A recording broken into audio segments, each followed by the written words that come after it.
Good morning, welcome to CATEX TV. My name is Frank Fortunato. Today is Wednesday, May 1st, 2013, May Day. It's a day traditionally where, in Europe especially, workers march in the streets. Thus far, only one incident is reported. Apparently, police are engaged in some combat in Istanbul and Turkey with thousands of marchers. No reports of any deaths, although I do understand some tear gas has been fired. There was a substantial earthquake in Kashmir in India earlier today at about 12:27 p.m. Measured 5.8 on the Richter scale, and it caused swaying of office buildings in the Indian capital of New Delhi. No reports of any damage or injuries. It occurred in a roughly mountainous region on the Kashmir border with Himachal Pradesh. Nove in London has reported that reinsurance revenues shrank by 36% in the first quarter. This supposedly is demonstrating the impact of a mass walkout from its Zurich office last year and its subsequent decision to cut back on underperforming or subscale property lines. This is coming from the Insurance Insider. Nove apparently told investors earlier today that its gross written reinsurance premiums contracted from £125 million down to about £79.6 million in the first quarter, following the defections and the move to exit certain classes. The decision was, the decline, I should say, was solely due to a reduction in reinsurance premiums where it was coming from the discontinuance of the engineering treaty account, as well as a substantial reduction in motor treaty business. Apparently this can be traced to the people who left the company earlier this year in Zurich. The reinsurance broker United Insurance Brokers, known as UIB, has been awarded another big contract in Bermuda. This time they obtained the tender to place the property treaty program for the Brazilian insurer Sul America. It's the third largest insurance company in Brazil. It has over 6 million clients. Last December, UIB was appointed lead broker for the construction of 28 floating drilling platforms off the coast of Brazil. Generali, the big Trieste, Italy-based insurance company's CEO, said today that the company must reduce its excessive debt. Mario Greco said Generali has a $15.7 billion U.S. debt. It's too much. We have to reduce it by selling assets. He said Generali will sell assets that have not been adequately profitable. Asset shedding will continue until the company's capital is at the right level.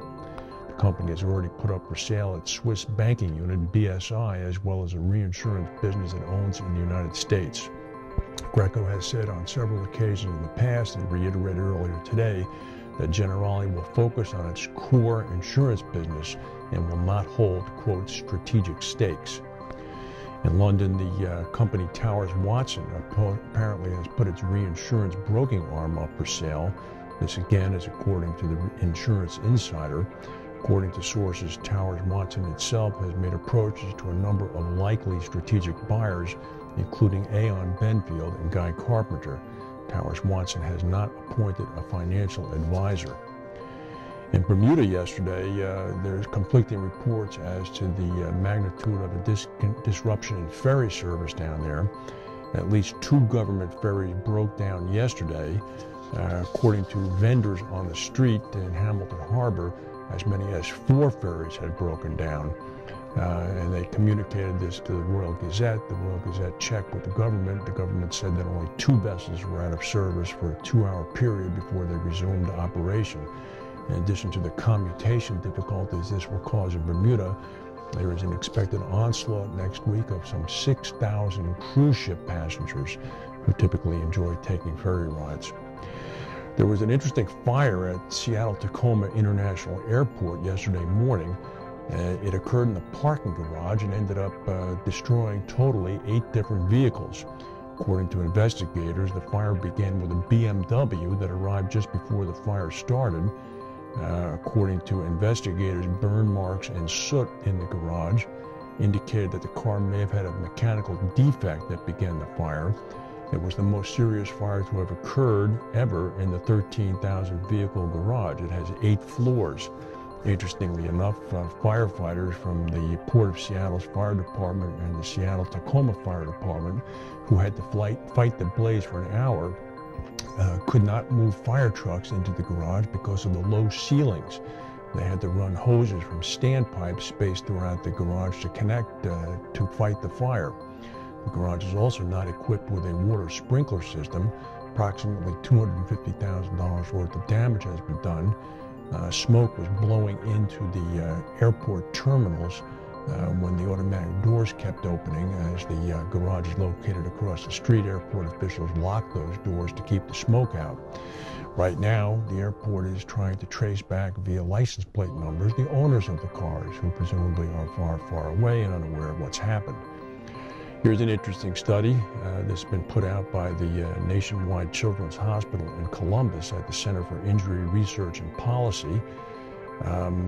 It seems that about 93,000 children in the United States went to emergency rooms for injuries related to amusement park rides between 1990 and 2010. That's a 20-year period.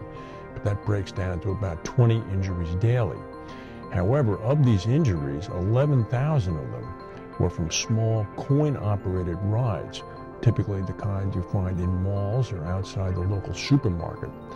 The number of injuries associated with amusement park rides is one thing, but the number of injuries associated with these small rides outside of restaurants and malls was unforeseen. According to the people conducting the study, young children who have proportionally larger heads and thus a higher center of gravity and poorer balance may have a difficult time staying on these rides. Also, the study indicated that these rides are typically on a very hard surface, unlike in an amusement park, and that if you are a parent and want to put your child on one of these rides, you need to stand close with an arm on the child as the ride is moving. According to the researcher, this is one we didn't expect. Parents will be happy to know that the amusement ride injuries, as well as the rides in front of restaurants and malls, are rarely serious. Children were hospitalized in only 1.5% of the cases. That is the news for today. If we have any breaking news, we'll come back and tell you. Thank you for watching, and we'll see you.